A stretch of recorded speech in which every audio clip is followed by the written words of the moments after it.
Ok, vuelvo a mostrarles la diapositiva, gracias. Les mencionaba que a veces varía, depende del escritor, el erudito, cuando expone esto de las fechas del periodo intertestamentario.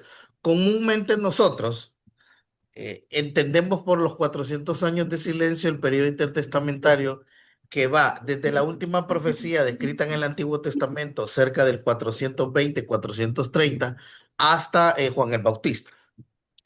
Pero cuando hablamos de la literatura judía intertestamentaria, el rango cambia y oscila normalmente. Algunos autores lo exponen del 300 antes de Jesús al 100 después de Jesús y otros autores lo exponen del 200 antes de Jesús al 200 después de Jesús. Vamos a manejar la fecha del 300 antes de Jesús al 100 después de Jesús. Pero recuerden que hubo mucha producción literaria, prácticamente en 500 años, lo que se conoce como la literatura apócrifa, porque inclusive el Nuevo Testamento también hay mucha literatura que congenia o es paralelo a la literatura canónica del Nuevo Testamento. Entonces vamos a manejar ambas fechas. Hablando del marco histórico y teológico, este es un tiempo bien interesante porque tiene muchos matices teológicos e históricos. Hay mucha producción literaria, sobre todo lo que entendemos por literatura no canónica, sino literatura extracanónica judía y apócrifa, o inclusive el inicio de la literatura rabínica, que va a influir el contexto del Nuevo Testamento. Lo que les decíamos a continuación, al principio, perdón, es que el curso en sí va a tener 5 grandes temas.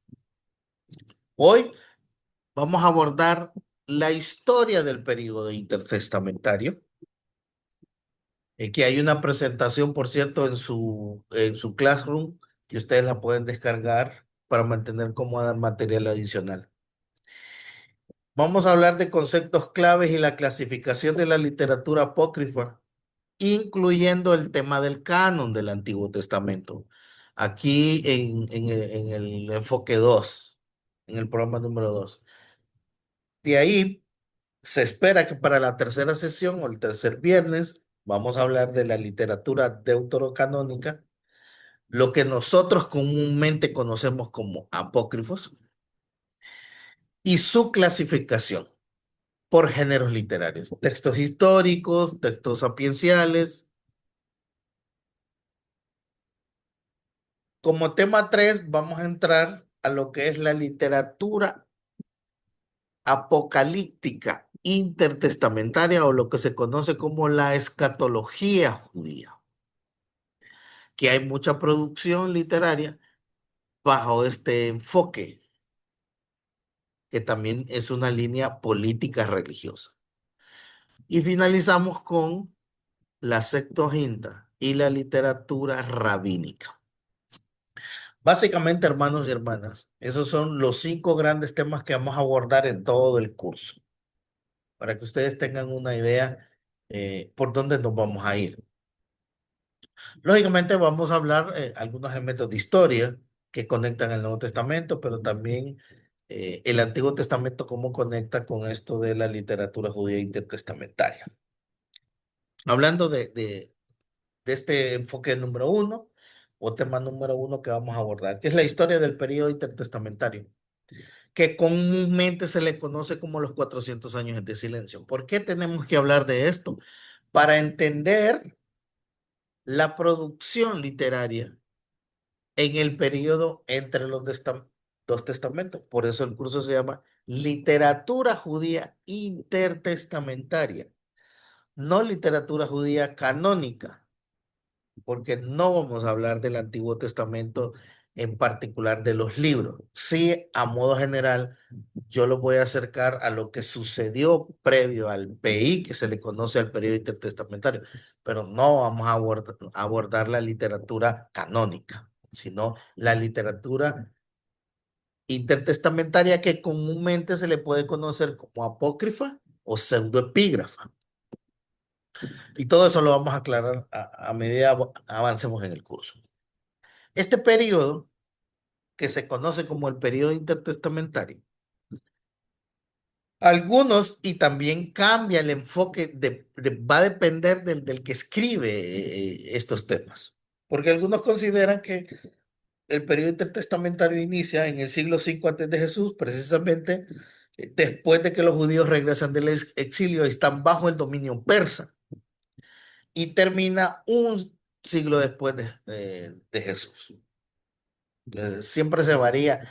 Cuando hablamos de 400 años, hermanos, no son 400 años fijos. Como cuando yo le pregunto a usted su edad, ¿tiene 30? Son 30. No va a decir, aproximadamente tengo 30. Aquí sí podemos jugar con eso de las fechas. Pero normalmente desde la última profecía descrita canónicamente por los judíos, que es el libro de Malaquías, hasta las palabras de Juan el Bautista o el ministerio de Juan el Bautista, se considera el PI.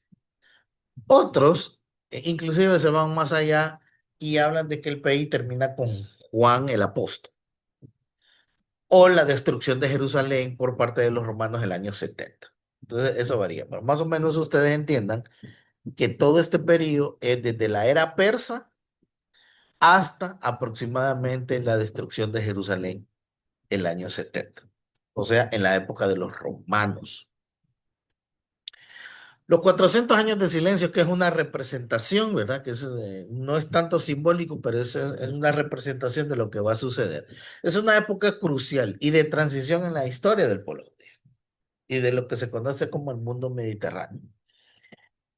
Eh, Nosotros le vamos a dar, obviamente, un enfoque protestante, pero también tenemos que hablar cómo este periodo lo entienden los católicos desde el punto de vista de la producción literaria.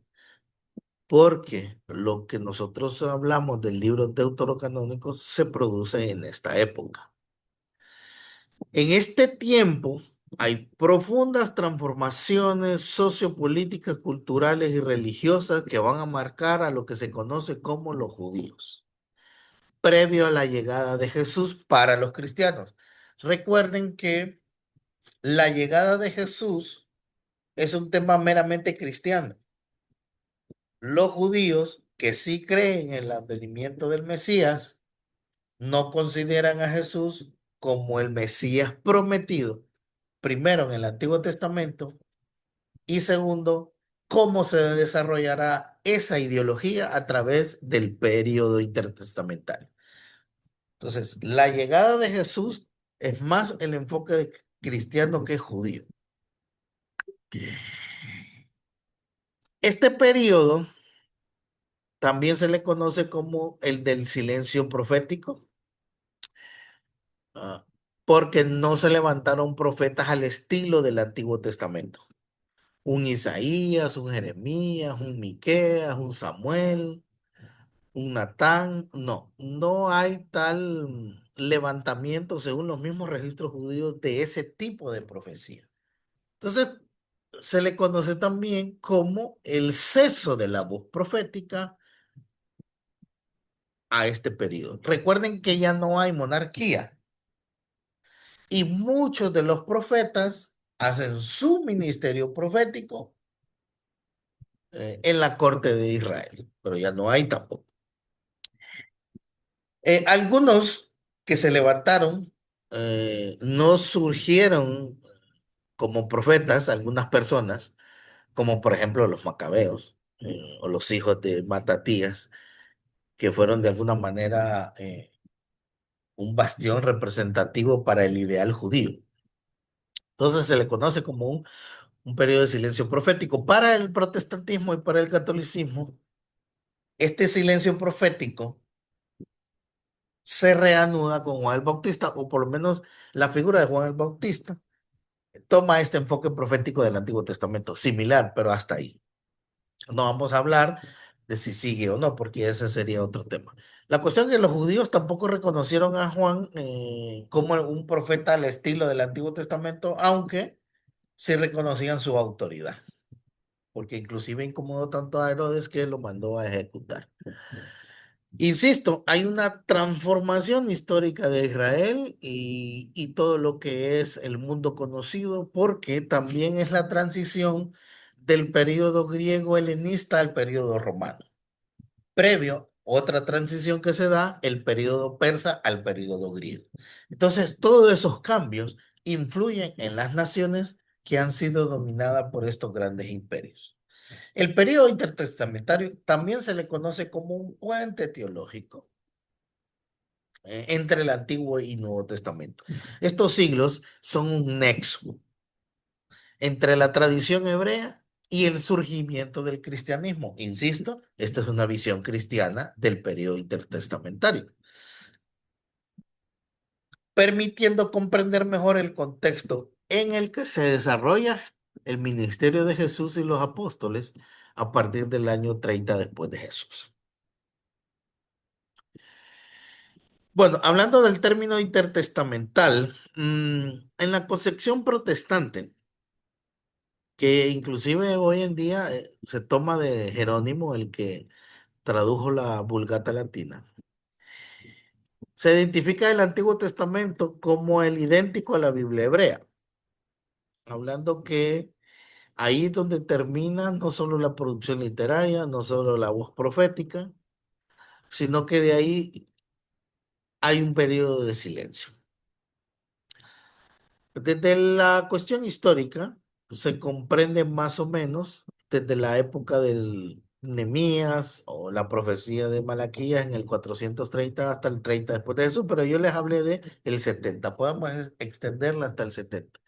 Claro, es que como es una visión protestante para la visión evangélica o protestante o inclusive católica, este periodo termina con el advenimiento de Jesús o con el ministerio de Jesús, que es una razón teológica e histórica, pero más teológica. Y podríamos hablar de una extensión del periodo intertestamentario hasta finales del siglo I, para poder así contextualizar la literatura canónica del Nuevo Testamento y cómo el PI influye a determinada literatura. En este siglo, por ejemplo, hablando del siglo I después de Jesús, se dan muchas producciones de tradiciones orales, sobre todo obras rabínicas. Vamos a hablar en algunas de las sesiones cómo se produce entonces esta literatura rabínica. Una cronología general de lo que es el PI. Me avisa, hermano Eric, cuando ocurra el periodo de transición que vamos a hablar de las preguntas y respuestas. Hablemos algo de historia, unos elementos de fechas y posiblemente de cronología. Ciro el Grande conquista Babilonia cerca del año 539. Recuerden que los judíos estaban en el exilio. Y bueno, él es de hecho, Nehemías, creo, o Segundo de Reyes, al final lo tratan inclusive como el siervo de Dios, o el hijo de Dios. A Ciro, bueno, ustedes conocen la historia, Babilonia cae a mano de los persas, se da el regreso, el edicto de Ciro, los judíos regresan a su patria, no solo judíos, sino todos los que habían sido conquistados por los babilonios. Y se da otro elemento en la historia de Israel que es la construcción del templo. Año 516 termina. Hay un bloqueo en la construcción por el problema de los samaritanos, si ustedes recuerdan, en el 520, pero se termina de construir 516. Ahora, esto es clave para la literatura judía, hermanos. ¿Por qué? Porque esta literatura judía intertestamentaria también se le conoce como la literatura del segundo templo. Ojo. La literatura del segundo templo. ¿Cuál segundo templo? El templo de Jerusalén, construido por Zorobabel y los judíos del regreso el año 516. No estamos hablando del templo de Salomón, tampoco del templo de Herodes, aunque es parte de este segundo templo. Aparece la figura de Nehemías, que se reconstruye los muros, aparece Esdras, aparece la profecía de Malaquías, y así comienza entonces lo que nosotros conocemos después del año 432 como el período de silencio. Continuando en la cronología general de esta época, posiblemente la profecía de Malaquías finaliza o se dicta el año 420 y ahí se cierra el canon. Ojo, cuando digo canon, porque recuerden que hasta el 90 después de Jesús, el canon del Antiguo Testamento se compila en 24 libros, pero se cierra el canon es que se escribe el último libro, o al menos eso es lo que dice la tradición, porque hay fragmentos aparentemente, según la crítica literaria, que algunos textos del Antiguo todavía se terminan de escribir en el periodo de la literatura judía intertestamentaria. Pero bueno, ese es asunto, ese es otro tema. Aparece la figura de Alejandro Magno. Recuerden, derrota a los persas el año 332 y a partir de ahí empieza otro cambio histórico, cultural y de transformación política para todas las naciones, incluyendo Palestina y los judíos. Porque la influencia helenista va a ser tan fuerte que no es comparable ni a la influencia política cultural babilonia o caldea, tampoco fue comparable a la influencia política social que tuvieron los persas, o sea, el imperio medo-persa, pero sí fue Alejandro Magno la estratega, el cerebro detrás de la helenización de todo el mundo conocido. 332 antes de Jesús inicia eso. De ahí hay otra fecha interesante, que es la famosa revuelta macabea, que ocurre en el año 167, 166 antes de Jesús, que vamos a hablar de eso también, que también es un cambio en la política judía. Aparecen los romanos y el año 63, Roma decide entrar en acción con respecto a los territorios de Palestina y es donde se pone fin de una vez por todas a la independencia judía. Ahora, si ustedes se fijan, hermanos, la producción literaria intertestamentaria no se da tanto en la época persa, aunque se influye, no se da tanto al inicio del Imperio Helénico con Alejandro Magno, aunque también influye, sino entre los siglos II antes de Jesús. Y precisamente en esa época ocurren tres cosas que marcan a los judíos. La revuelta macabea, la conquista romana y la aparición de Herodes el Grande en el año 39. Claro, hay muchas cosas que decir, hay intrigas políticas, desde los macabeos hasta la entrada en escena de Herodes el Grande. Israel convulsiona de alguna manera porque por un lado sí hay cierta independencia, pero cuando caen los romanos es una opresión terrible. Ya habían venido de la famosa abominación de la desolación que ocurre en la época macabea. Entonces, en este tiempo es donde esa producción literaria va a cobrar sentido. Si podríamos delimitar todo el periodo, lo hacemos de esta forma. La aparición de Nehemías Esdras, siglo V, el inicio del periodo de silencio y el advenimiento y la aparición de Cristo en la plenitud de los tiempos. Ese sería, a grosso modo, una delimitación de todo lo que es el periodo intertestamentario y en cada una de esas tres grandes etapas, obviamente hay que eh, entender qué es lo que pasó desde el punto de vista histórico, político, social, teológico, exegético, etcétera, y literario. Bien, antes de ir al primer espacio de preguntas, hermano Eric, vamos a hablar de la perspectiva judía, protestante y católica de este acontecimiento. Am, Desde el punto de vista judío, el cielo se cierra.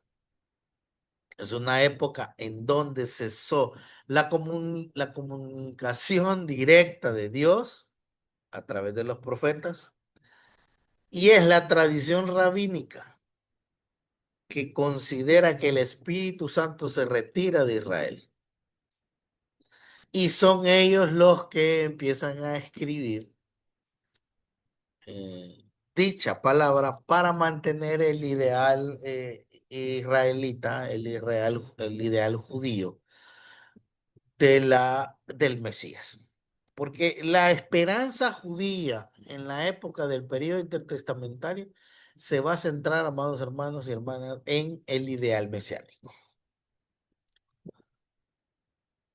Un elemento desde la perspectiva protestante es que en el periodo intertestamentario se cierra el canon.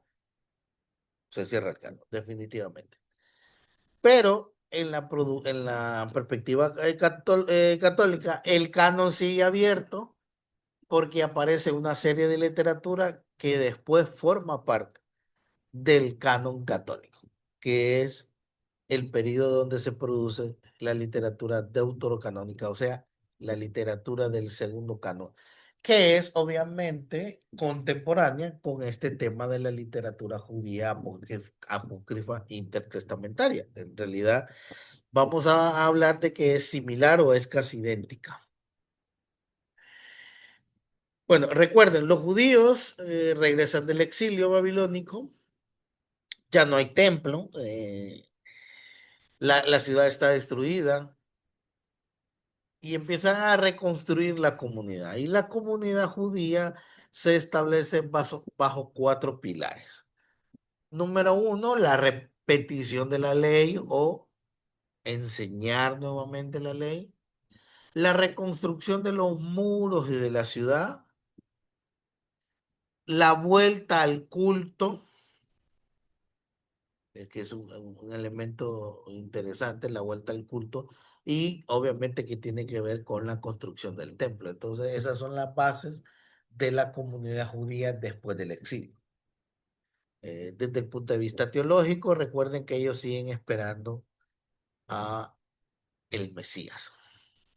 Final del Antiguo Testamento nos resume el dominio persa, el templo destruido, el sacerdocio arónico no está y todo se centra en el templo. Esto es interesante. Toda la religión judía después del exilio babilónico se centra en el templo. Ya no son llamados más hebreos, ni su religión es yavista, sino que ahora son judíos y su religión es el judaísmo. El judaísmo aparece después del exilio babilónico. En relación con el Nuevo Testamento, eh, nosotros encontramos en las primeras páginas del Nuevo Testamento el inicio el Imperio Romano que domina, la figura de Herodes, el Idumeo, como rey de Israel o rey de Palestina, un sacerdocio corrupto, que este sacerdocio corrupto se empieza a corromper después de la liberación macabeo. El auge de las sinagogas, que ya está en el Nuevo Testamento, pero se da en todo el periodo intertestamentario. El centro del poder mundial es desplazado ahora hacia Roma, el occidente. Bien, no sé, hermano Eric, si tenemos aquí entonces un primer alto para, para escuchar algunas preguntas. Vamos a leer de las que hay en el chat. Dice, ¿cuántos libros apócrifos tienen la traducción de Jerónimo Vulgata y por qué se consideran apócrifos? Ok, bien. Hablando aunque vamos a obviamente tocar ese tema, hermanos, porque la producción literaria, y lo voy a mencionar en una de las diapositivas, la producción literaria en el tiempo del periodo intertestamentario asciende aproximadamente a 100 libros. Más o menos esa es la producción total literaria entre lo que se conoce como literatura deuterocanónica, entre lo que se conoce como la apócrifa y la pseudoepígrafa. Primero ese dato. Segundo dato. Claro, la Biblia de San Jerónimo sigue el canon de la Septuaginta, pero no lo contempla todo. Ojo, no lo contempla todo. La Septuaginta, hermanos, que es la Biblia, la traducción griega del Antiguo Testamento, que precisamente aparece a inicios del siglo III antes de Jesús.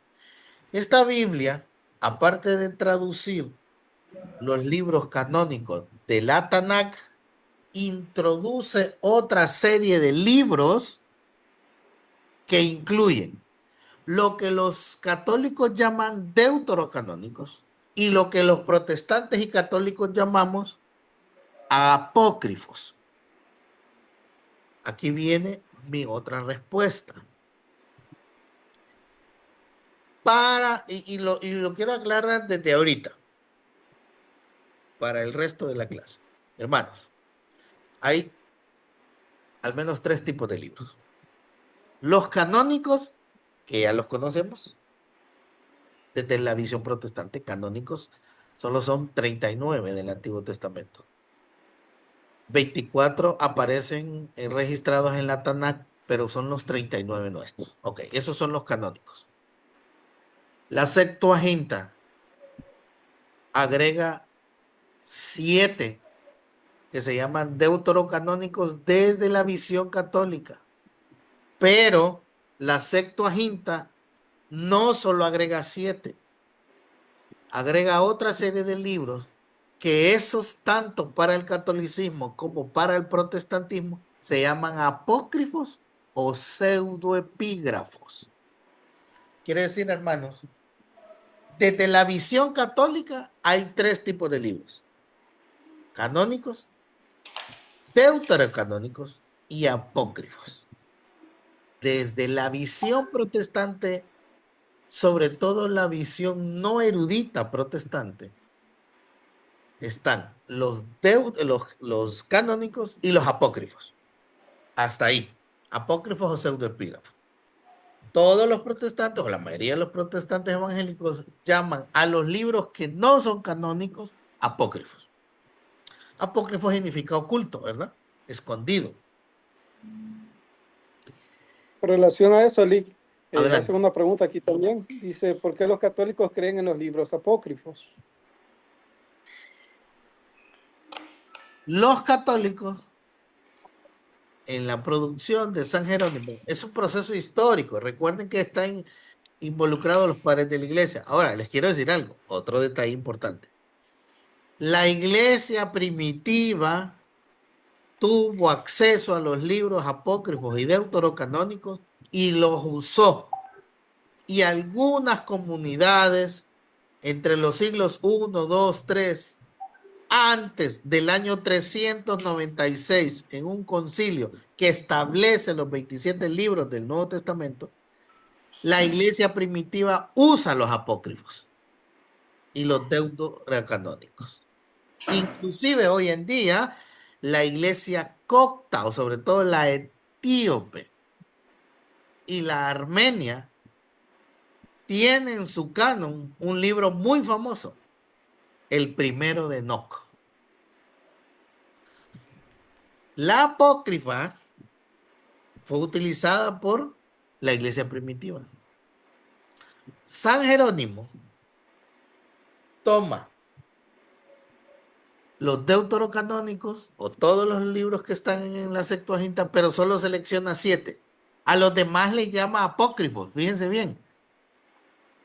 Primero de Enoc, el testamento de los 12 patriarcas, por darles un ejemplo, ¿verdad? Porque son como 100.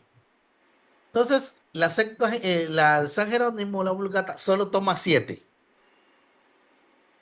que considera canónico. No usa la visión judía, sino usa la visión judía helénica y se respalda argumentando que el cristianismo usó los deuterocanónicos. Por eso aparece en en la Vulgata estos 7 libros. 7. Porque las añadiduras no se consideran libros.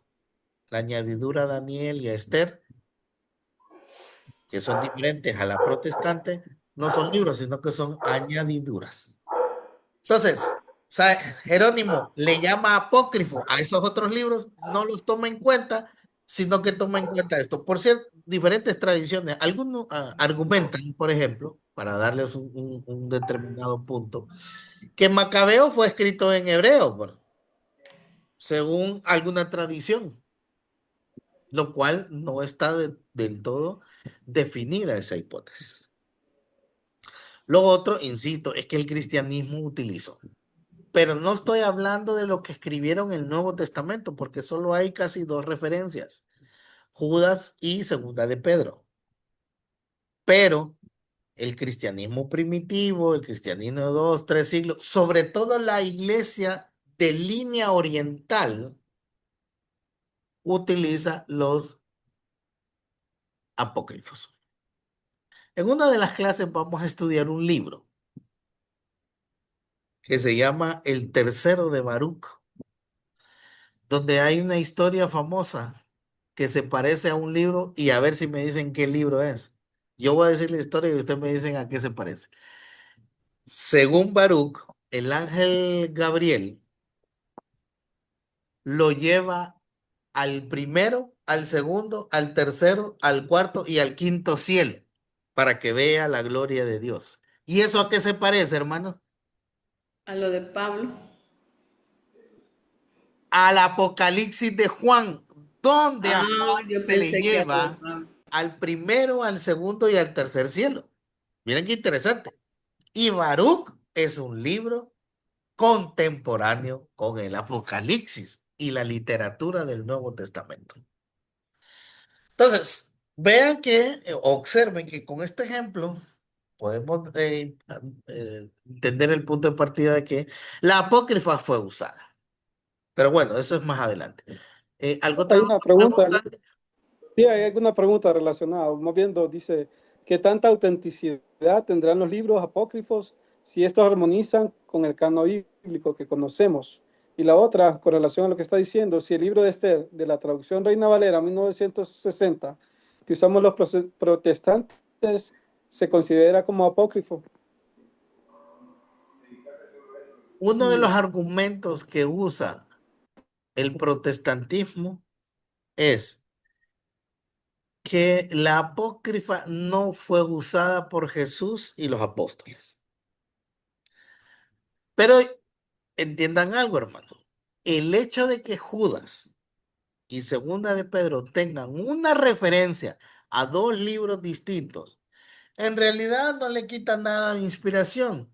Comprueba que la literatura apócrifa estaba de moda, que vamos a hablar de eso también. También comprueba que los apóstoles o los que escribieron el Nuevo Testamento utilizaron este recurso literario, porque es un recurso literario. Los judíos no utilizan los deuterocanónicos, ni mucho menos la apócrifa. Entonces, la reforma protestante sigue esa ideología. Por eso, por herencia, nosotros no seguimos los apócrifos ni los deuterocanónicos.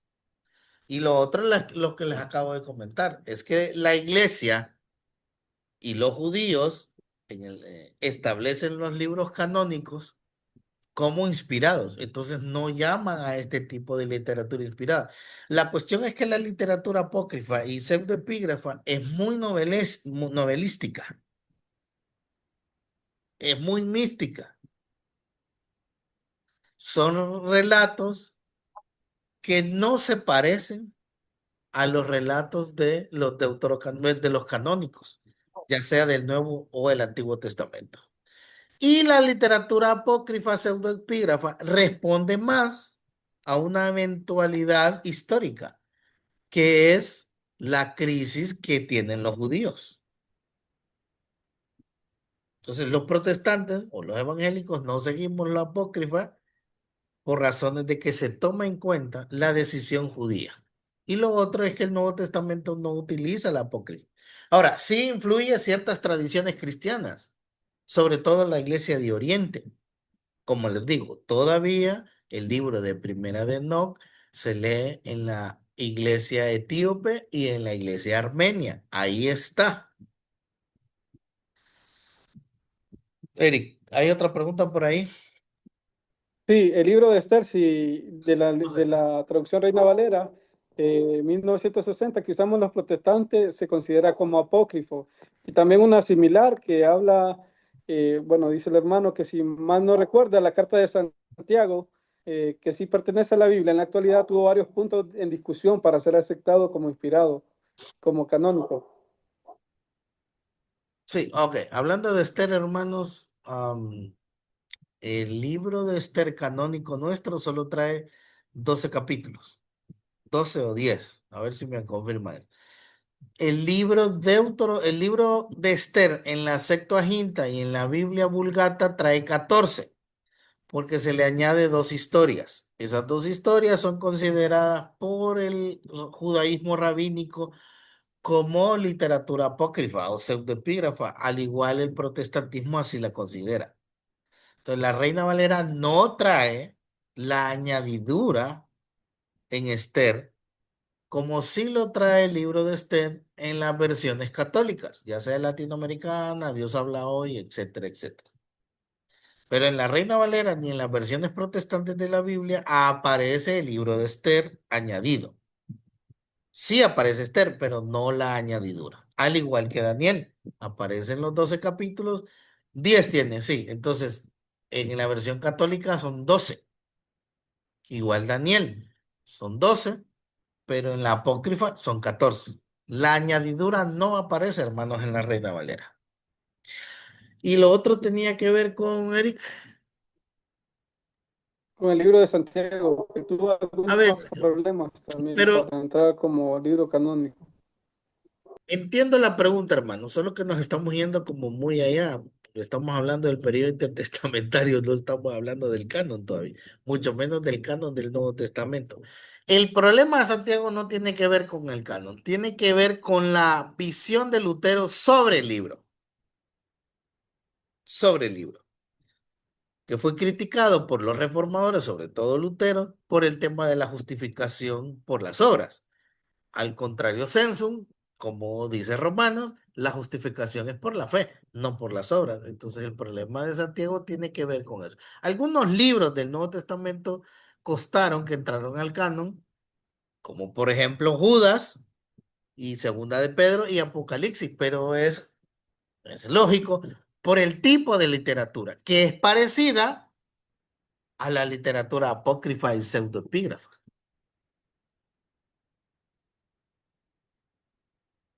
No sé si tienen, Eric, hay alguna pregunta desde el punto de vista de la historia del país, de lo que traté al inicio. Ok, yo tengo una. Sí. Tengo una para ampliar ahí un poco el tema. Si cree que el silencio entre el Antiguo Testamento y el Nuevo Testamento es real o es más bien un vacío impuesto por criterios canónicos.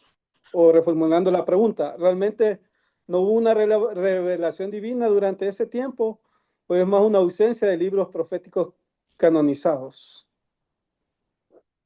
Ok, es un apodo, digamos, lo vamos a tratar así. El periodo intertestamentario es un adjetivo, es un apodo a que se le da a este tiempo en el cual se cierra el canon del Nuevo Testamento y se abre el canon del Antiguo. Desde la visión protestante es un periodo de silencio porque no hubo profecía clásica como el Antiguo Testamento. Entonces sí, hay un vacío, Erika, hay un silencio ahí, desde ese punto de vista. Pero el accionar de Dios no cesó, no cesó. Seguía manteniéndose la esperanza mesiánica en el pueblo judío. Por eso inclusive se escribe toda esta producción literaria, amados hermanos, que aunque nosotros no la consideramos palabra de Dios, es una forma en que los judíos exponen su ideal mesiánico. Y lo otro tiene que ver con que el periodo intertestamentario aparecen figuras como, bueno, la parte histórica que son los macabeos, en donde se relata cómo Dios liberó a su pueblo de la opresión judía, perdón, de la opresión griega. Lo que pasa es que los judíos vuelven a cometer el mismo error que cometieron en tiempos del Antiguo Testamento, en donde se olvidaron de Dios. Voz profética como en el Antiguo Testamento no hay evidencia. Sí hay producción literaria, aunque sea apócrifa, sobre el ideal mesiánico. Está el accionar de Dios a través de los macabeos. Y otro elemento interesante es que los judíos fuera de Palestina tuvieron acceso a leer su Antiguo Testamento en un idioma que no es el hebreo, es el griego. Entonces, desde esa panorámica, podemos hablar de que no hubo tal silencio. Ligue, entonces se podría decir que estos escritos fueron la voz del pueblo en ausencia de profetas oficiales. Así es, incluyendo la Septuaginta, la Tanakh y las tradiciones judías. Y la apócrifa es un escape de los judíos y mantener la experiencia mesiánica. Hay que recordar, hay que recordar que los judíos vienen de un proceso de exilio tremendo. El exilio babilónico en esos 70 años marcó las generaciones de los judíos. Dios no estaba, no había templos, entonces mucha gente escribe en el periodo intertestamentario pensando en esos acontecimientos, pensando en el exilio, pensando en la opresión griega que tuvieron y de ahí pensando en cómo los romanos los oprimieron también. Por ejemplo, la famosa profecía esta de la abominación de la desolación, que históricamente tanto judíos, católicos y protestantes aseguran que cuando Dios libera a los judíos de Antíoco Epífanes, el loco, ahí se da la abominación de la desolación. Y los judíos escriben. Hay un tipo de literatura que vamos a tratar dentro de la apócrifa, que es la apocalíptica. La apocalíptica es una creación literaria que los judíos desprenden por todos estos acontecimientos. Es más, llaman a este libro Primera de Enoc por el Enoc del Génesis. Pero este libro fue escrito 2 siglos antes de Jesús, siglo y medio antes de Jesús, pero imagínense, ahí es donde entra la pseudoepigrafía. En pseudoepigrafía se dice escrito falso. Por eso no hay que confundir cuando ustedes dicen, la apócrifa es falsa. No está hablando de falsedad doctrinal o teológica, está hablando de que el autor no es el autor.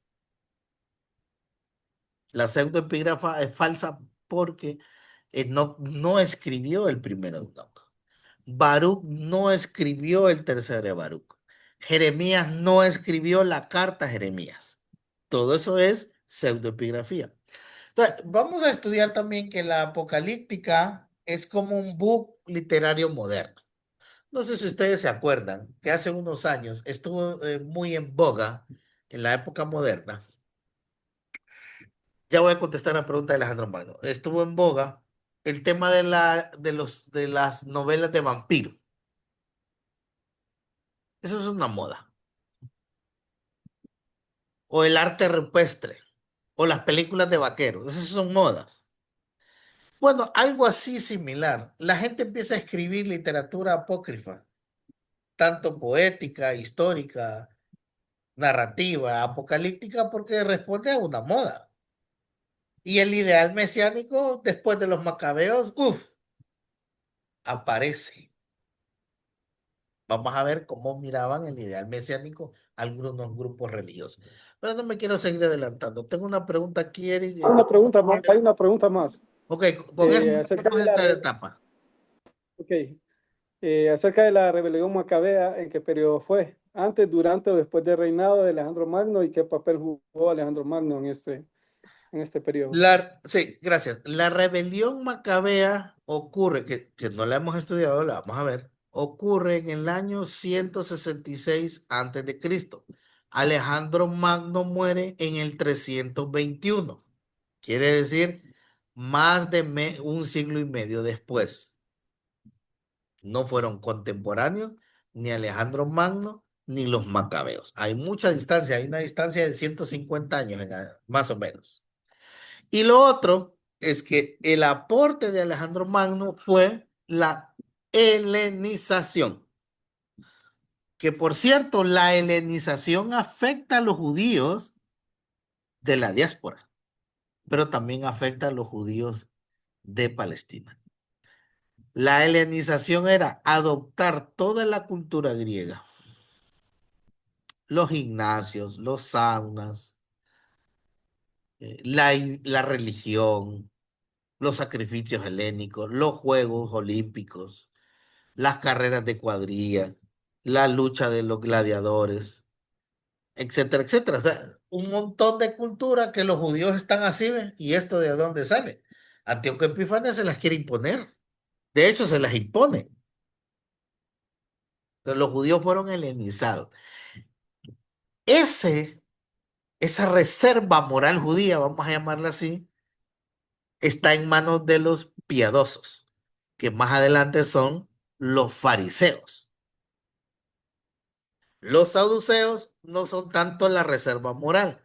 Los saduceos adoptan la helenización. Entonces, hay una serie de cosas, de aspectos que hace que emerja la literatura apócrifa y pseudoepígrafa, respondiendo a todos estos acontecimientos. Okay.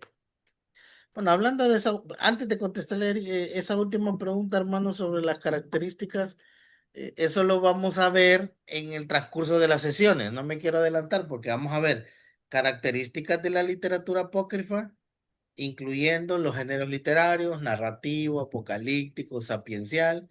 Vamos a estudiar no 102 libros, porque les digo, es una cantidad enorme de libros apócrifos, pero ya les adelanto, vamos a estudiar el tercero de Baruch, el primero de Enoc, el testamento de los 12 patriarcas. Vamos a estudiar los dos de Macabeos, Judith, Tobías. Vamos a hablar de la crítica literaria de esos libros, qué es la teología detrás de ellos, etcétera, etcétera. Y obviamente vamos a dar las características de la literatura apócrifa. Hablando de la resurrección, el ideal mesiánico aparece en el período intertestamentario. El tema de la resurrección lo guardan el judaísmo conservador, porque solo los piadosos creían en el tema de la resurrección de los muertos.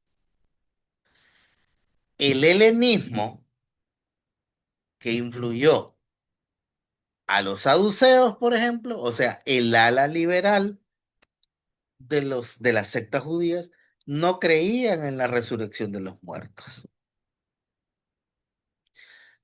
Empezando por ahí. O sea, el cristianismo fue influenciado por el judaísmo. Entendamos esto. Jesús habla de la resurrección, pero este concepto es desarrollado en el período intertestamentario. Visto como palabra profética o palabra, bueno, lo que pasa es que en el Antiguo Testamento se habla del Mesías. El infierno, que es otro concepto, aparece en el periodo intertestamentario, que es similar a este ideal mesiánico del tema de la resurrección. Tomarlo o no como palabra revelada no afecta a la doctrina cristiana, porque va a depender del enfoque que le demos. Seguimos entonces con la presentación. Hablemos un poquito ya, trasladémonos, demos un salto a la conquista griega que me interesa más que entrar. Ahora, entendamos algo, hermano. Los judíos, y vuelvo y lo insisto, los judíos vienen del exilio babilónico, vienen del establecimiento de la comunidad judía, vienen de la conquista persa, que aunque no fue violenta, de alguna manera influye, porque los persas tienen una religión llamada el zoroastrismo, que es un misticismo. De ahí vienen los griegos. Con la conquista griega y la helenización, el pueblo judío, tanto de Palestina como de la diáspora, es influenciado en su propia teología. Alejandro Magno conquista el mundo conocido en el 332 y empieza esta inculturización sobre el mundo conocido. Empezando por el idioma. Toda la región es transformada por el idioma. Las costumbres griegas influyen no solo a la sociedad judía, sino a todas las naciones conquistadas. Esa influencia, miren, es tan poderosa que es capaz o fue capaz de hacer una versión del Antiguo Testamento en un idioma no pagano, lo vamos a llamar así desde la óptica judía. Recuerden que los judíos, los hebreos consideraban a su propio idioma como palabra de Dios, o sea, el idioma de Dios era el hebreo. Pero la helenización influyó tanto que fue capaz de crear su propia versión del Antiguo Testamento en lengua griega, que es la famosa versión de los 70. La leyenda dice que Ptolomeo tercero o segundo capturó una serie de eruditos judíos, aproximadamente 70 o 72, y en la ciudad de Alejandría empezaron a traducir lo que se llama la versión griega del Antiguo Testamento, la Septuaginta por sus siglas LXX. Esta versión de ahí fue usada por todos los judíos fuera de Palestina y fue lo que se conoce como palabra de Dios. Ahora, ¿hay influencia política, ideológica, cultural en la traducción griega? Sí.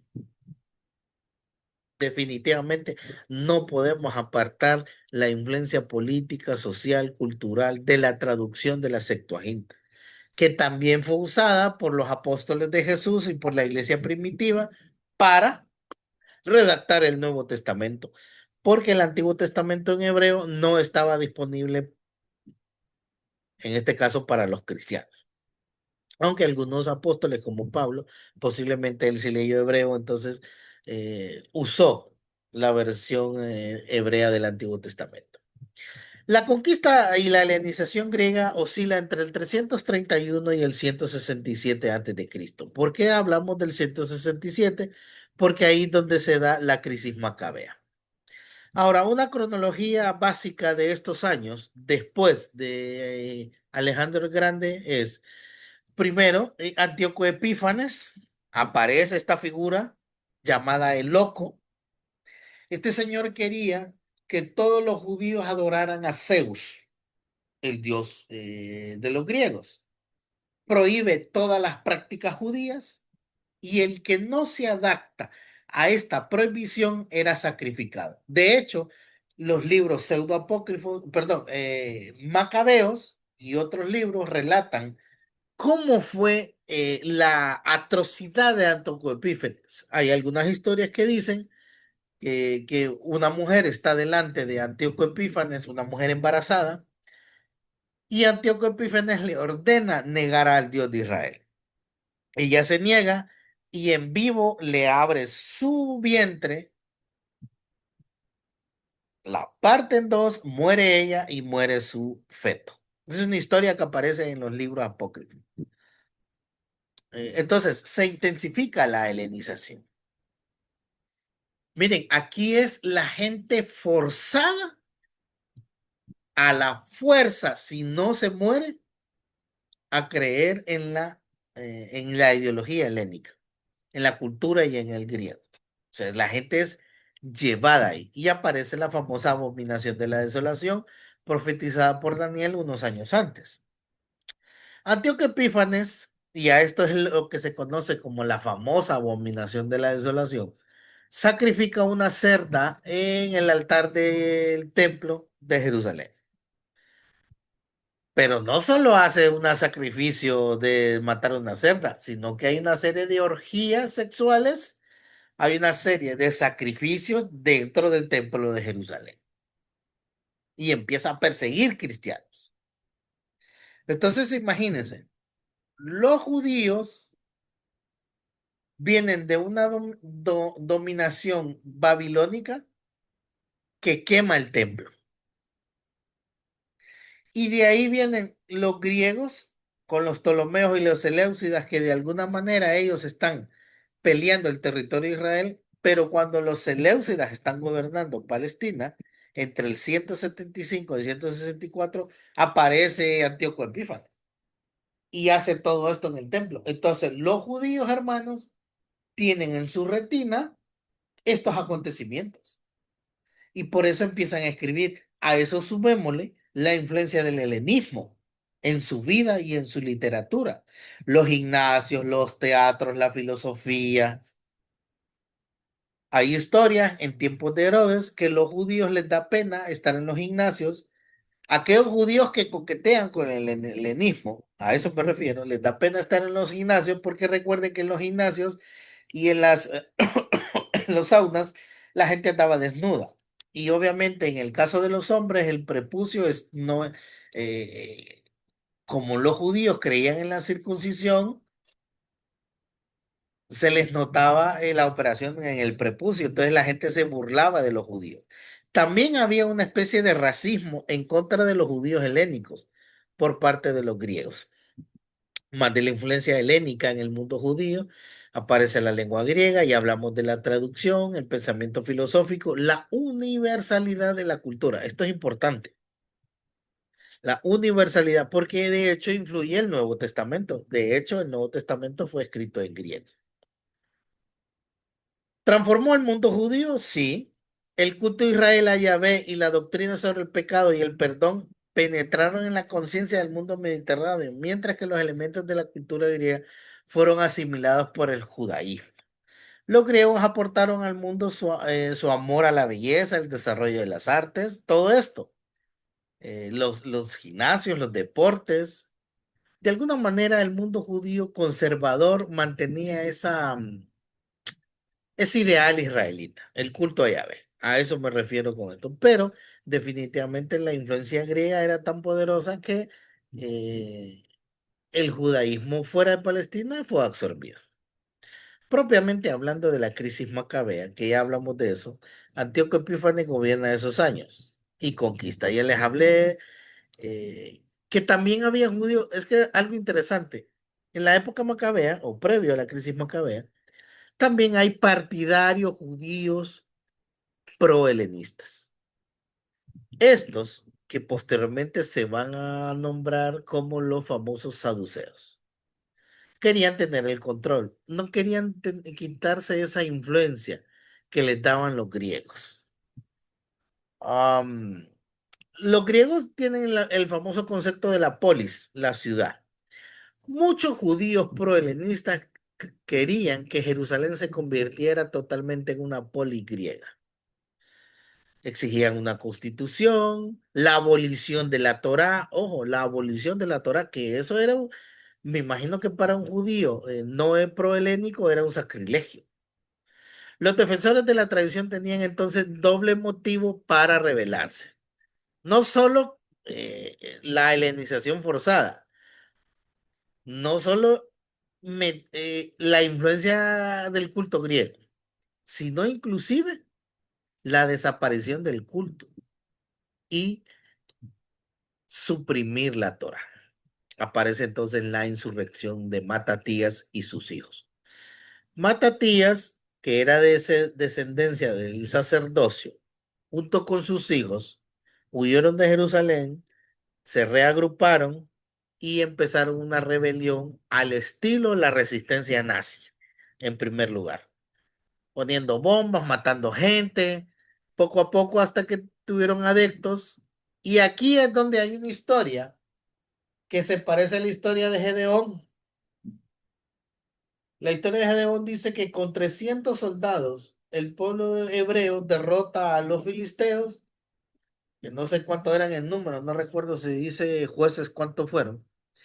Pues aquí hay una historia paralela, en donde con 5.000 hombres, Judas y Jonatán, los hijos de Matatías, llamados después martíos o los macabeos, destrozan y destruyen al ejército griego de Antíoco Epífanes, que ascendía a 100.000 hombres. Algunos, y de ahí aparece la famosa historia del Hanukkah o la fiesta de las luces, porque 9 días duró la batalla esta, 9 días, y un día en el templo se encendía una vela del candelabro de los 9 brazos que estaba en el templo de Jerusalén, que es diferente de la menorá, que la menorá solo tiene 7. Y entonces, milagrosamente, nadie encendía, dice la historia y los relatos extracanónicos, se encendía una vela por 9 días y eso es la fiesta de las luces. Por eso, hermanos, el Hanukkah es paralelo con la Navidad cristiana porque dura 9 días y termina casualmente el 25 de diciembre. Bueno, entonces la rebelión macabea dura del 167 al 163. Dios libera a los judíos de la opresión romana y a partir del 163 los macabeos gobiernan. Antíoco Epifanes odiaba el judaísmo, tenía una crueldad extrema, por eso le decían el apodo de loco. Mató a miles de judíos. Hizo profanaciones religiosas, no solo contra los judíos, sino contra otras religiones de la época. O sea, Antíoco Epífanes es como un simbolismo de lo que la Biblia habla, el anticristo, o Satanás, o el enemigo de Israel. Bueno, la profanación del templo, que ya les conté en qué consistió con el sacrificio de una cerda. Los macabeos son conocidos como héroes de la fe. De hecho, para el judaísmo rabínico, para el judaísmo conservador, hablando de los fariseos, Judas, Jonatán son vistos como figuras hasta mesiánicas o el ideal mesiánico, porque algunos judíos va creciendo en ellos la idea de que el Mesías iba a venir armado como un ejército. Ahí está el candelabro de los 9 brazos y la historia de la fecha de las luces. La rebelión macabea nace como una guerrilla. Después se purifica el templo, aparece la independencia judía y a partir de ahí inicia el dominio asmoneo. Cuando hablamos del dominio asmoneo, hermanos, es por Matatías. Matatías era asmoneo. Matatías tuvo 4 hijos, los famosos macabeos. A la muerte del último hijo de los de Matatías, a esa linaje ahora se le llama no macabeo, sino la descendencia asmonea. Ahora, ¿por qué hablamos de todo esto? Porque imagínense los judíos, cómo Dios los liberó de la opresión de Antíoco Epífanes. Ya antes los había liberado del exilio. Y todo eso cabe en la retina de los hebreos y empiezan a escribir, de los judíos, perdón, empiezan a escribir.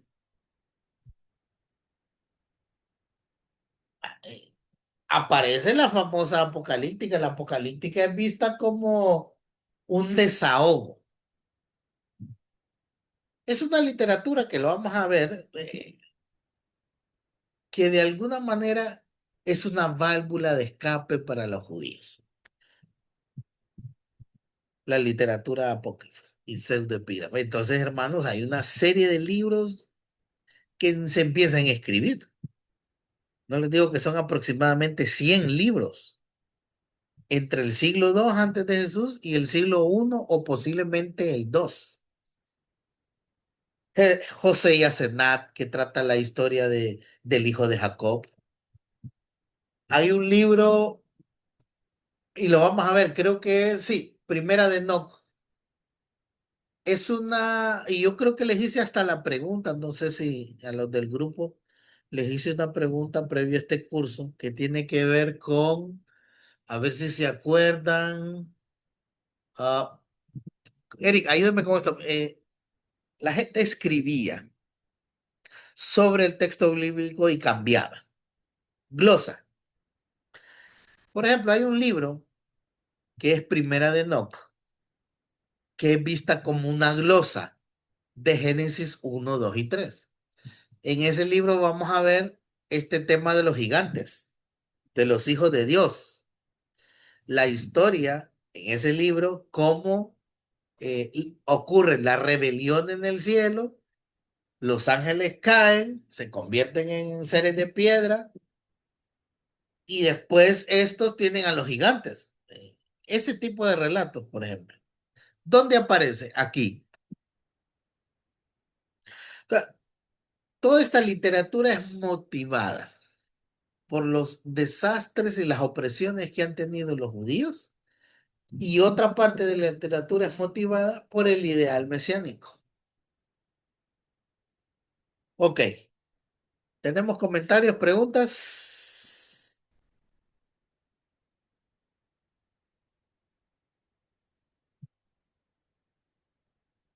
Bueno, no tenemos. Vamos En a el chat ver. no hay. Sí, no hay. No, aquí hay un montón de Ya que preguntas. dice, por la revuelta macabea se creó el ideal de un Mesías guerrero. Bueno, Preguntan. por la revuelta macabea, correcto.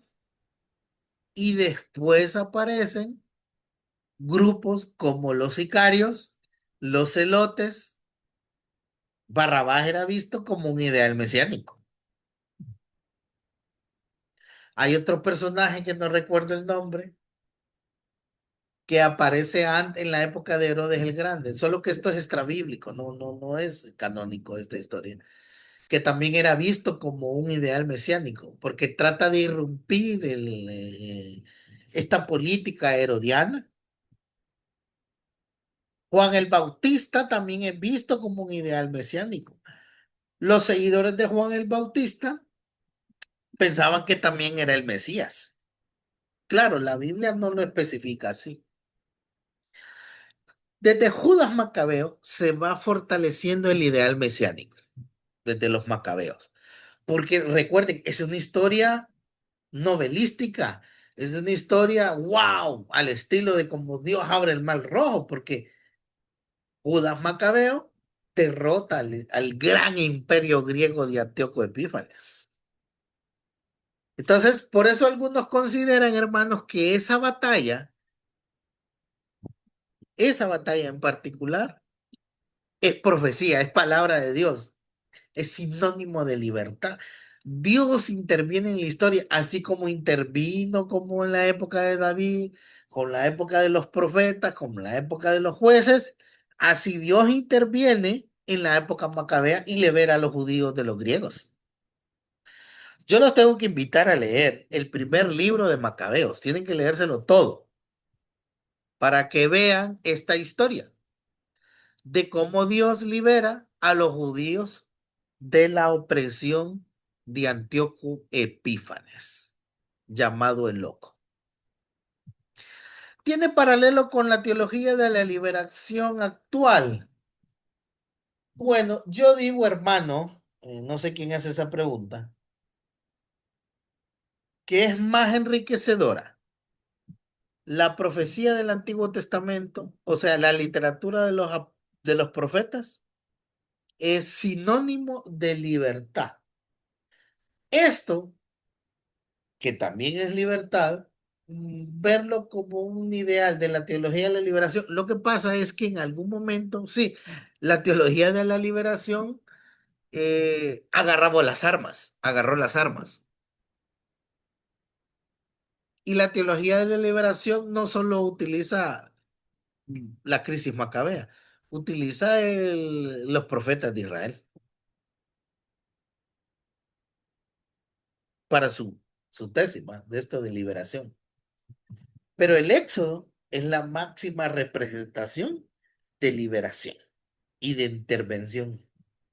Entonces, la teología latinoamericana y la teología de la liberación toman más, o su ideal es, contestando esta pregunta, toma más del Éxodo que de los macabeos o de los profetas.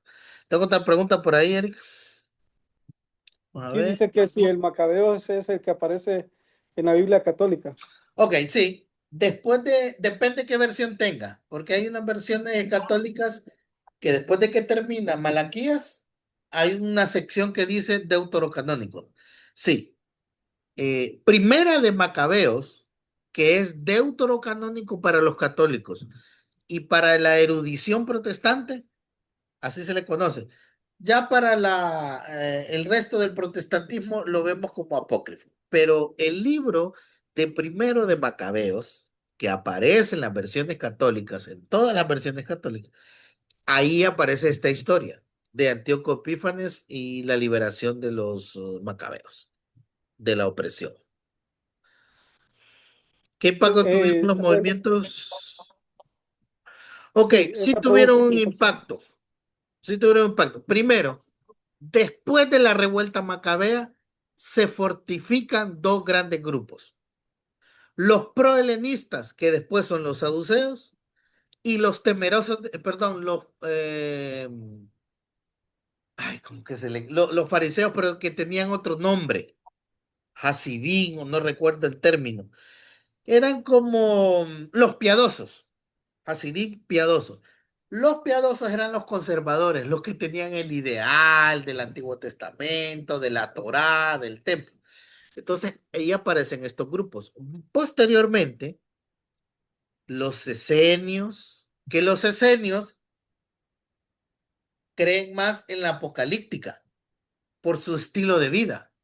Apartarse de la sociedad, ayunos prolongados y esperar el retorno del Mesías.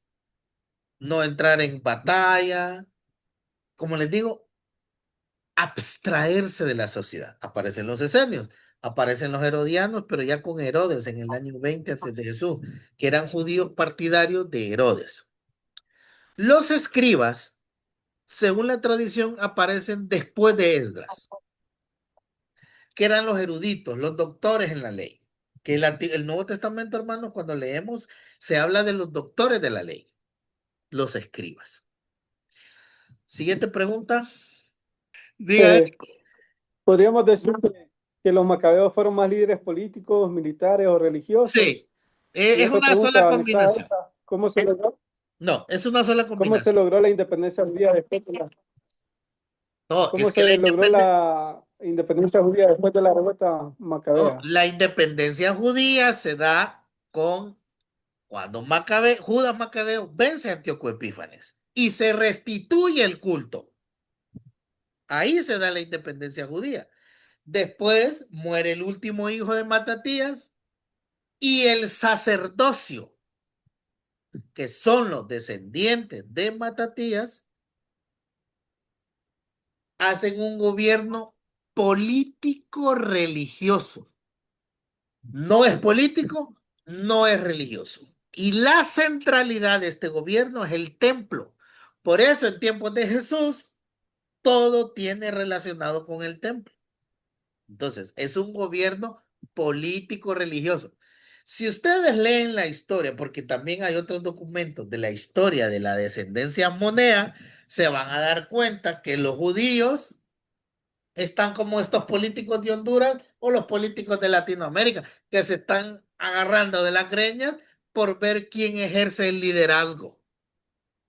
El sacerdocio se corrompe a partir de la dinastía Moneda. Por eso encontramos que en tiempos de Jesús estaba Anás y Caifás, que eran parientes.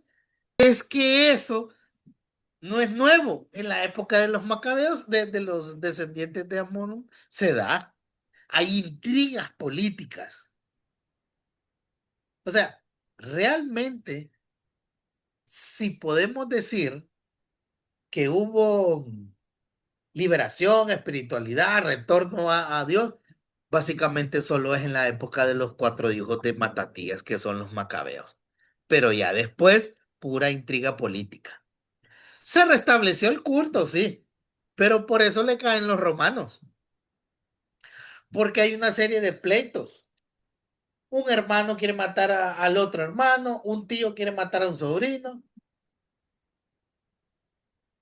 hay una reina regente, etcétera, etcétera, etcétera. Pero el sacerdote es como el presidente de la nación judía en estos años, del 164 hasta el 68. Estamos hablando, hermanos, de casi un siglo de dinastías monea. Ahí hay mucha producción literaria también. Hay mucha producción literaria. Tengo un par de preguntas más. Alguien escribe para tener una referencia de los esenios. Pregunta si son, como en la actualidad, serían los menonitas. Para tener una referencia, los esenios con los menonitas. Más de los Amish. Es parecido, pero son radicales. No, lo que pasa es que, hermano, los esenios siguen la filosofía, esta famosa filosofía de los estoicos. Los esenios se flagelaban. Los esenios hacían ayunos prolongados. Los esenios caminaban en brasas, en clavos. O sea, era una serie de misticismo que tenían los esenios. Dejaban crecer el cabello. Separaban hombres de mujeres en la vida en comunidad. No había una. Entonces los esenios eran radicales en ese sentido. También son perseguidos en algún momento. No sé si son parecidos a los Amish o a los menonitas, la verdad.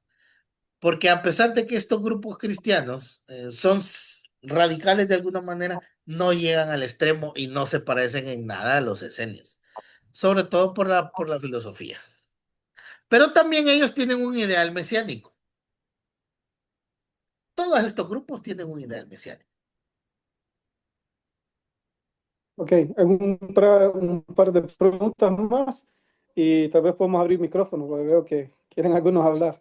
Ok, Eh, bueno, después de estas dos preguntas, nos damos el tiempo para que abran los micrófonos. Dice, después de la independencia macabea, ¿cuándo vuelve Judá a caer bajo el imperio romano? el 68 cuando llega Pompeyo y quiere destruir el templo, pero a un sacerdote, salen todos los sacerdotes, dice la leyenda, vestiduras blancas.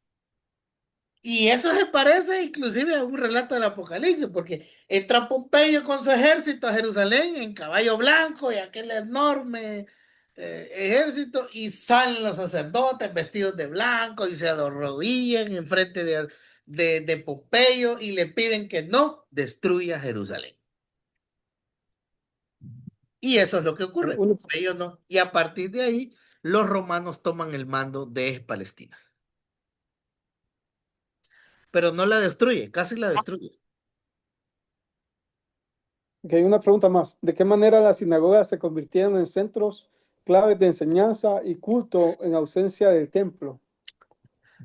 Fue un pilar fundamental para la comunidad durante el exilio babilónico en la época persa, porque, insisto, la mayoría de judíos vivían en la diáspora, no tenían el templo a la vuelta de la esquina. Entonces, la creación de la institucionalidad de la sinagoga es tan fuerte que es casi como el templo. Si la única diferencia es que en la sinagoga no había sacrificios, pero se vuelve tan fuerte para el judío de la diáspora que se crean sinagogas por todo el mundo conocido desde la época de los persas hasta la época de Jesús. Entonces, efectivamente, lo que dice la pregunta es cierto. La sinagoga se vuelve la válvula de escape, solo que se concentra más en la política, en la instrucción, en la vida social. Les voy a dar un ejemplo moderno. ¿Dónde nosotros vamos y va toda la gente? Y toma un café, y va al banco, y compra en una tienda, y se saluda. ¿Dónde? Hoy en día. Nil En los moles. Mall, sí. Bueno, la sinagoga, hermanos, toma ese carácter de club social. Todo el mundo iba a la sinagoga. Como cuando los griegos iban a la agora o a las plazas públicas a dialogar sobre filosofía, los judíos tienen la sinagoga. Bien, comentarios así. Abren la cámara los que van a hablar y entremos a este diálogo de lo que hemos visto. Me gustaría de lo que hemos visto, porque posteriormente vamos a hablar de la literatura, no nos adelantemos, no comamos ansias. Hay mucho que decir de esto de la literatura judía y apócrifa. Hoy solo era esta parte histórica, quería ubicarlos. Daniel, me quedé con una duda ahí de algo que usted mencionó, un libro apócrifo de la historia de Jacob, le escuché yo, escrito por José y Asenat. ¿Cómo Ah, fue? ok, O yo me sí. confundí. No, no, no, sí. Hay un libro que se llama José y Asenap, que es la Ah, historia del hijo de Jacob con la hija del sacerdote del faraón. ¿Se acuerda ajá, ajá, que esa historia está en Génesis 35 al 50?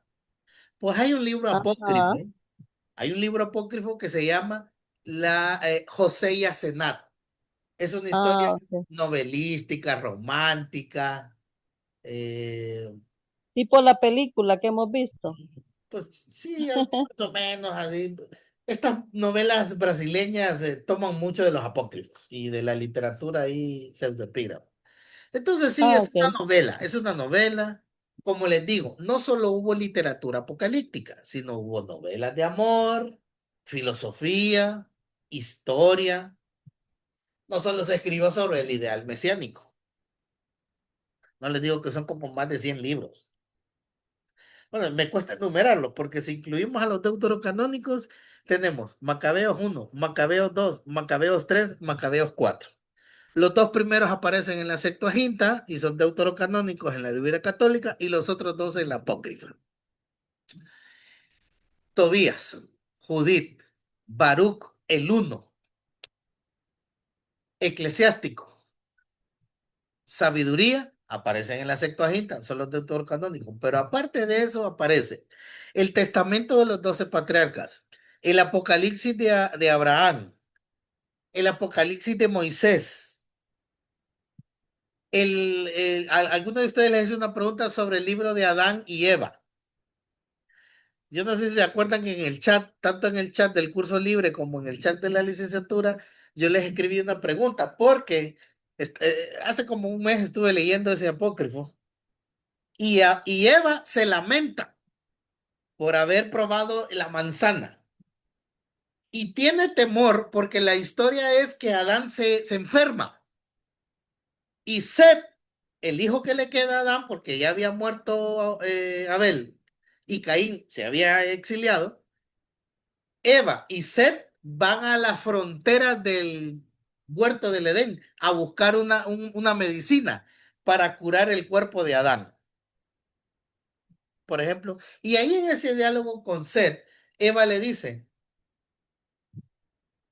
que la iban a acusar, ella tenía temor porque toda la descendencia de la humanidad la iba a culpar en el fin de los tiempos del pecado que hizo.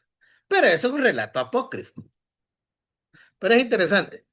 Este tipo de cosas. Entonces, el testamento de los 12 patriarcas, Baruch 1, Baruch 2, Baruch 3, cuarto de Esdras, tercer de Esdras, segundo de Esdras, primero de Esdras. A ver qué me olvida. Las cartas de Jeremías. Bueno, son un montón, hermano. Ahí se lo vamos a enumerar de lo que me acuerdo ahorita. Y eso se escribe entre el siglo 2, 1, antes de Jesús y después de Jesús.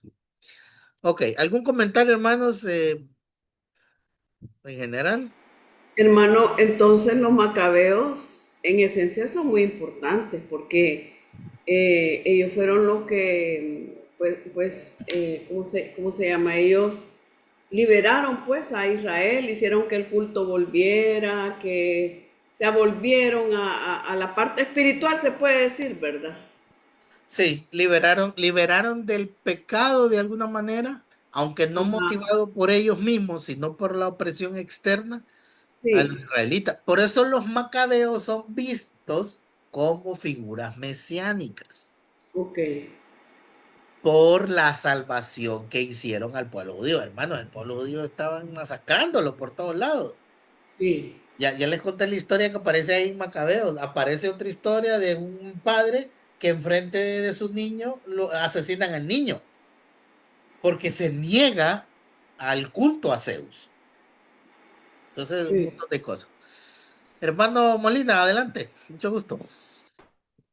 Bendiciones, hermano. Aquí dando un comentario, dándole segunda a lo que decía la hermana que acaba de participar. Estoy viendo la importancia histórica del libro de los Macabeos, ese relato que si bien es cierto, no lo toma la Biblia protestante, lo toma la católica, sí, pero veo que es una historia que en lo personal en la iglesia nunca me lo han enseñado.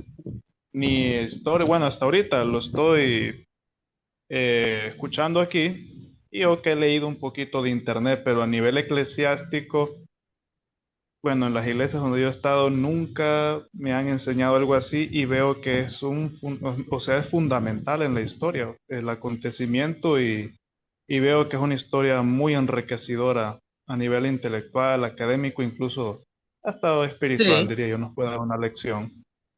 De hecho, hermano, gracias por el aporte. En la erudición protestante, sobre todo el primer libro de Macabeos, ya es que el segundo, el tercero, que ya es pseudoepígrafo, el cuarto, ya es otra cosa. El cuarto es como un comentario, inclusive el segundo, pero el primero es importante para el hilo conductual de la historia de los judíos. Y sí, hay lecciones, hermano. No les voy a mentir. Y no voy a decir que esto es inspiración del Espíritu Santo, que me toca y todo. Pero te hace llorar el libro de Macabeos. Lo hace derramar lágrimas aún. Sobre todo si está sensible. Por lo menos fue mi experiencia hace años que lo leí. Yo los invito a leer primero de Macabeos. No como un devocional, pero si leemos el periódico o una novela escrita, podemos leer primero de Macabeos. Em, Tenemos otra participación por allá. Maricruz es. Sí, Daniel, eso les iba a mencionar yo, que ese libro es bien triste. Yo también, yo casi con un nudo en la garganta. Ya el segundo sí le baja un poco, ¿verdad? Uno siente, al principio del segundo todavía está intenso, pero va bajando y va bajando, pero el primero es una cosa bella. Sí, no, el primero. Por eso le digo, hermana Maricruz, a mí me hizo llorar el primero. Sí, Es yo triste, también. pero también se ve cómo Dios salva a a los judíos a través de la figura de los macabeos. Pero ¿sabe Definitivamente. qué me gusta a mí? La devoción que siente Matatías y cómo se la transmite a los hijos, me encanta. Sí, es inspirador, de alguna manera. Por eso yo creo que los evangélicos deberíamos de leer Primera de Macabeo. No estoy diciendo que lo pongamos en el canon, porque eso ya pasó, ya está establecido. Ni tampoco lo tratemos como literatura inspirada. Pero el hermano Molina dijo que sí, es que en la iglesia no se lo van a enseñar, hermano. En primer lugar, lo van a condenar porque van a decir que es apócrifo y solo los católicos hacen eso. No. Yo digo como ustedes que son estudiantes sistemáticos de la Biblia a través de programas como este, deberían de leer. Por lo menos, yo no se los puse en las tareas, no se los coloqué, pero creo que ahorita me dan ganas de ponérselo como lectura obligada para que lo lean el primer libro de Macabeos. Tengo una mano levantada ya aquí en el Samsung SMA, creo que es Ernestina, no sé. O, a ver, alguien Levanta la... Hermano Dani, yo soy Samuel. Samuel, ¿qué tal? Samuel, Mucho gusto. No sé si pueden encender la cámara, hermano. ahorita, Adelante, hermano. ahí. No, es muy importante la lectura de estos libros y créame que lo que yo a veces estoy en desacuerdo porque ya pasaron muchos siglos Ujú. y que la iglesia cristiana evangélica a nivel confesional siempre se toma como algo malo. Los hermanos realmente que van al culto lo miran hasta con miedo, ponerse a leer libros apócrifos. Y Sí, eso siempre me ha llamado la atención a mí, pues. correcto. Pero no deberían ustedes tener algún temor. Lo otro que quería comentar era sobre la importancia de Alejandro, porque gracias a la helenización, realmente el mundo judío, o sea, la Torá, la Taná, los libros del Antiguo Testamento se pudieron universal, pudieron salir a la luz mundial. Y eso para mí es una de las cosas más importantes que hay. Correcto. Para la visión cristiana, hermano Samuel y estimados y estimadas, es clave la helenización, pero para la visión cristiana. Para la visión judía no tanto, fíjese. Ujú, ujú. Porque No, por lo sin la cerrado de ellos. helenización, perdón, sin la helenización, Pablo y los apóstoles no hubieran transmitido el mensaje de Jesús. De hecho, Pablo toma muchas figuras de los griegos De lo y las que, adapta correcto. a sus cartas, ¿verdad? Solo imaginémonos romanos, ¿no? La Nada. otra es que la Septuaginta, hermano Dani, la Septuaginta la usó nuestro Señor Jesucristo, ¿verdad? Esa fue la que usaba él también, la pudo usar. Los Targum usó Jesús, que A vamos los a hablar Targum. de eso en la última sesión. Pero el cristianismo primitivo, Pablo y los apóstoles usaron la Septuaginta. Jesús lee el Targum de Isaías donde dice, esto se ha cumplido, aquí y ahora. ¿Se acuerdan que lea una porción de Isaías Jesús en la sinagoga? Lo más probable es que está leyendo un Targum, o sea, una traducción aramea del Antiguo Testamento, que ese es Correcto. otro escenario, las traducciones arameas en las sinagogas. Ay, correcto, correcto. Aquí el estudio es profundo, porque o nos enfocamos en la literatura apócrifa, o nos enfocamos en la historia, o nos enfocamos en el rabinismo judío.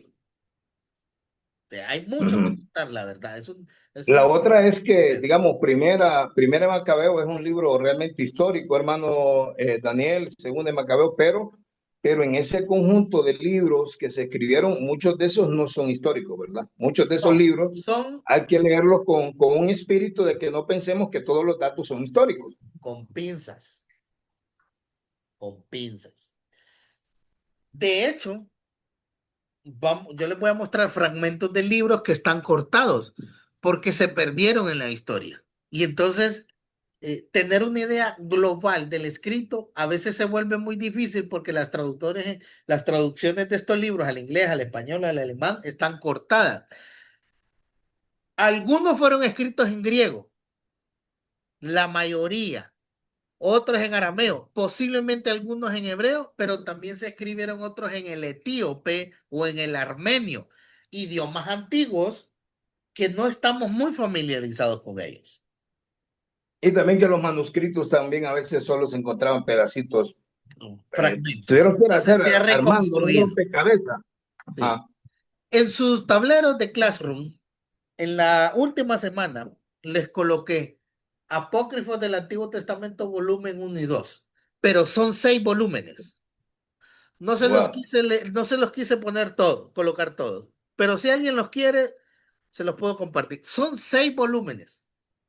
Sí, es bueno que lo comparta, Y hermano si Dani. ustedes sacan la lista, van a sacar la lista de todos los libros de la apócrifa y pseudoepígrafe del Antiguo Testamento.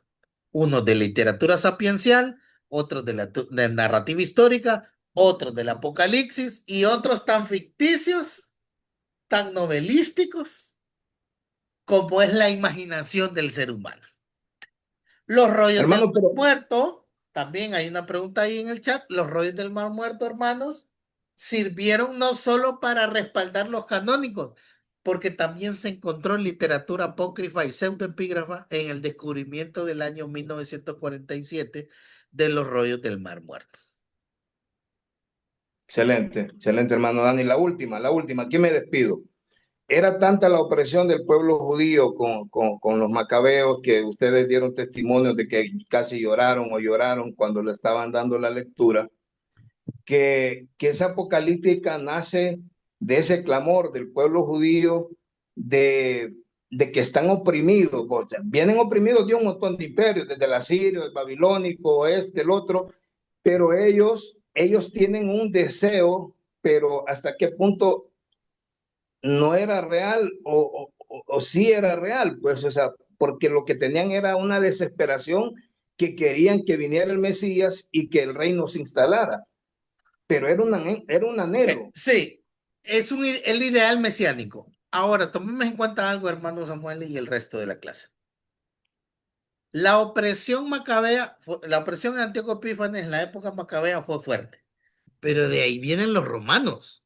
Claro, claro, Y la claro. opresión romana es como el sapo en la olla de agua hirviendo. Es Lenta, peor, lenta, pero mortífera. hasta que destruyen el templo, Y hermano. entonces, claro, el ideal fariseo, el ideal esenio, el ideal de los grupos apocalípticos, el ideal de los sicarios, el ideal de los celotes, es alimentado por las figuras que aparecen en la apocalíptica y por la opresión que vinieron desde el exilio, desde la época griega y ahora la época romana. Y a esto sumémosle la helenización que se consolida con la figura de Herodes el Grande, que era muy odiado por el pueblo judío en tiempos de el nacimiento de Jesús. Es toda una serie de eventos que van alimentando la literatura que vamos a tratar en este curso. Bien, no sé si ya se me fue Eric, pero bueno, Solo una cosa, Daniel, solo una cosa, ya que mencionó Sí. los rollos del Mar Muerto, ¿qué pasa con ese libro que se supone que, bueno, de los rollos que se hallaron, el más completo, supuestamente era el de Isaías? el único que no se encontró fue el de Esther, fíjense. Pero los No, 60 y los 39, de los 39 se encontraron Ajá. 38 de los canónicos, pero también estaban los apócrifos ahí. Ah, o sea que sí habían canónicos en todos esos rollos Sí, que se encontraban. se encontraron 38. Eh, Ah, ok. el más completo es Isaías, como usted bien lo dice, pero se encontraron otros fragmentos de canónicos. El único que no se encontró, según la investigación, fue Esther. Pero no Ah, fueron ok. los canónicos, se encontraron los apócrifos. Por eso es que hoy Ah, tenemos versiones completas. Vayan a la lista de libros que les di en Classroom. Ahí busquen el libro que dice Apócrifos del Antiguo Testamento, volumen 1 y 2. Esos libros se encontraron. Por cierto, esos libros, hay una versión griega, versiones latinas. También hay versiones griegas y latinas de los apócrifos. Y están fragmentadas. Hay comentarios. De hecho, esos volúmenes, no quiero confundirlos con esta palabrería, pero ese volumen 1 y 2 son el texto en latín o griego traducido al español y el comentario. Vayan a ver ujú. qué lista aparecen ahí, pero me falta 4 volúmenes más hermano Dani, que no los subí al claro. ¿Sí? hermano Dani, por eso, como cristianos que somos, debemos de creer que las Sagradas Escrituras no son un producto de un ex nihilo, o sea, que no es que cayeron del cielo, sino que fueron hombres que escribieron y que no tenían las condiciones que hoy tenemos nosotros para escribir, condiciones precarias lo hicieron Correcto. y fueron hombres, no fue que Dios se puso a escribir con el dedo de Dios toda esa cantidad de libros, pues. Porque muchas veces el cristiano medio piensa que eso vino así como caído del cielo. Sí, que Dios dictó y ya estuvo. No, es un proceso, un proceso, un proceso. Ok, últimas dos preguntas. A Molina y de ahí alguien más que cierre. Adelante. Erling va a ser Sí, el hermano, último. algo que he estado, ahorita que he estado reflexionando, que uno cuando estudia la historia y todos estos datos, uno le da una perspectiva distinta del pueblo judío. Y cuando uno entiende todo el contexto, uno puede tener una visión más panorámica de los eventos de los evangelios y el porqué del rechazo del pueblo judío a Cristo. Cuando uno estudia todo el contexto histórico, político, cultural y social, miramos que el ministerio de Jesús, aparentemente o entre comillas, para un judío, con razón contrastaba tanto el evangelio de Cristo, el reino del Mesías, contrastaba tanto de la visión que ellos tenían, por decirlo así, no encajaba como para las necesidades o la visión de ellos. Y, y allá extrayendo un dato para nosotros hoy en día, podemos inclusive a veces llegar a caer en eso, ¿verdad? Sin desviarme del tema, creo que allá es cuando doctrinas hoy en día, movimientos como el Evangelio de la Prosperidad, han encontrado un espacio en el cristianismo porque se han sabido cómo aprovechar del contexto actual. Va. Hoy en día ya no es una opresión de un imperio, sino que una opresión económica. Un ejemplo, ¿verdad? Sin salirme del tema. Eso es todo lo que Gracias. quería participar. Muchos creían que Jesús, perdón, el Mesías, no la figura de Jesús, la figura del Mesías, iba a entrar en Jerusalén como cuando entró Pompeyo, con un ejército, caballo blanco, e iba a liberar a los judíos de la opresión romana. Ojo, nosotros, yo cuando les hablo de opresión, no sé si entienden la dimensión de la opresión romana. Primero, económicamente, los judíos pagaban dos impuestos, al templo y a los romanos. ¿Cuál es la figura de cobro en los evangelios?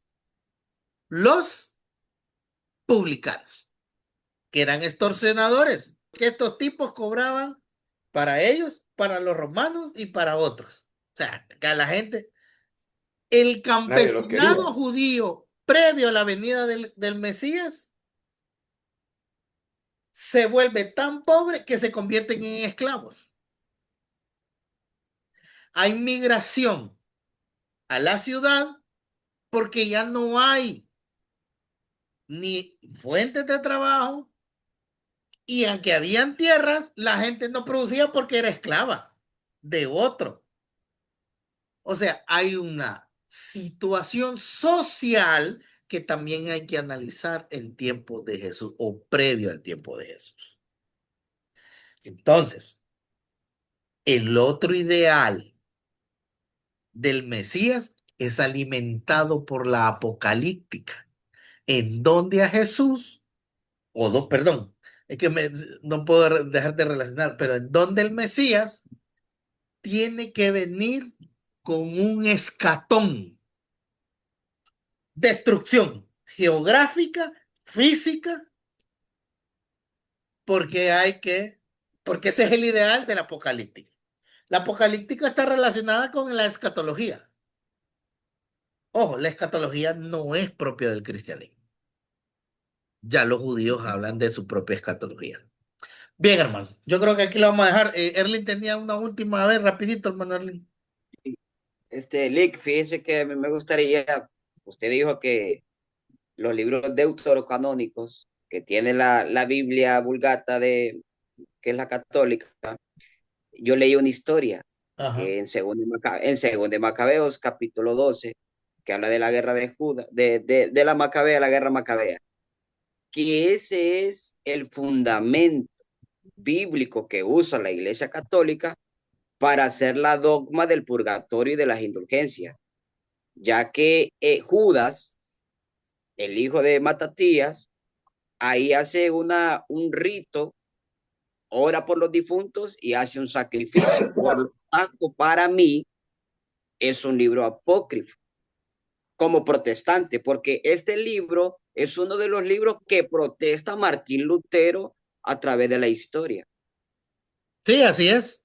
O sea, insisto, los deuterocanónicos aparecen en la Biblia católica y fundamentan ciertas doctrinas, como la doctrina de la oración por los muertos, que tampoco es una doctrina al estilo de la salvación mariana o al estilo de lo que les enseñé en Reforma Protestante o en Catolicismo Romano, en donde la salvación tiene que ver con las especies, con los sacramentos, pero sí, Erling, influye el catolicismo romano estos libros, sobre todo los deuterocanónicos, porque, insisto, Jerónimo bota los apócrifos, los quita de la Septuaginta. Aunque la Septuaginta no tiene todos los deuterocanónicos, los apócrifos, porque hay apócrifos que se escriben en la época de Jesús, de Pablo, de los apóstoles, del siglo I, del siglo II, paralelos a los apócrifos del Nuevo Testamento. Entonces, Baruch 3 es del año 100 después de Jesús, aproximadamente. Entonces, esos libros, Jerónimo les llama apócrifos, pero no le llama apócrifos a los 7 que la Iglesia Católica hoy los usa, los famosos deuterocanónicos. Bien, hermanos. ¿Ah? Esa historia contradice los libros del canon bíblico. La de la oración por los muertos. Correcto. Sí, o sea, los libros canónicos del protestantismo y del judaísmo no hablan de la oración por los muertos. Por lo tanto, nosotros no los tomamos en cuenta. Pero seguro, si alguno de ustedes estuviera en el catolicismo, los tomaría en cuenta. A veces es una visión, es una cuestión de perspectiva religiosa. Bien, hermanos, los invito a no perderse en la segunda sesión. Vamos a terminar algunos elementos históricos, pero vamos a entrar al canon. Pero el canon del Antiguo Testamento, no del Nuevo, porque me interesa tratar el canon. Ahí vamos a hablar por qué los apócrifos sí, por qué los deuteros canónicos no, para el protestantismo, por qué los apócrifos sí, etcétera, etcétera. Ahí ya vamos a presentar la lista